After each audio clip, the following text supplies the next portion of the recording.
Добровольно пошли, братья. Молодцы. Слава Отцу и Сыну и Святому Духу, и ныне и присно, и во веки веков.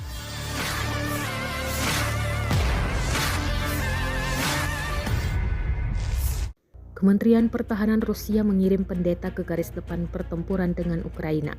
Di lapangan, pendeta langsung memberi siraman rohani ke para pasukan. Rekamannya juga diunggah di Telegram Kemenhan Rusia pada Minggu 7 Juli 2024. Dalam keterangan unggahan disebutkan, pasukan marinir Armada Pasifik Rusia dikunjungi oleh seorang pendeta. Pendeta berbicara dengan para prajurit, menjawab pertanyaan dan juga melakukan ritual komuni di lapangan. Beberapa marinir menyatakan keinginannya untuk dibaptis. Imam Besar Piotr Gritchenko melaksanakan sakramen pembaptisan para pasukan menggunakan perlengkapan berkemah keagamaan untuk ini. Rekamannya pun menuai berbagai komentar dari warganet. Добровольно пошли, братья. Молодцы. Святый Боже, святый крепкий, святой бессмертный, помилуй нас. Слава Отцу и Сыну и Святому Духу, и ныне и присно, и во веки веков. Аминь. Романа, рва твоя, Господи, дома. Они, говорят, нас не покрестили, мы хотели, не успели. Да, мы хотели перед отъездом, не успели.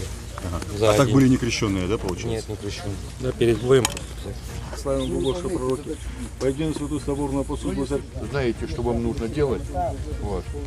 И один должен поддерживать другого.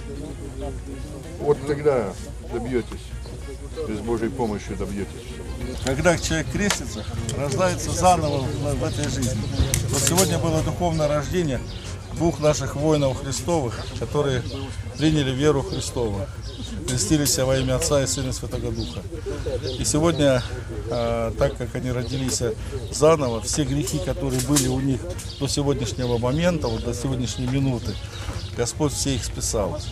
Помимо того, что они причастились, они еще исповедались и причастились, и стали причастниками жизни вечной. Миропомазывались, вот, приняли печать Святого Духа, и Дух Святой на них сошел и будет пребывать с ними до скончания земного века.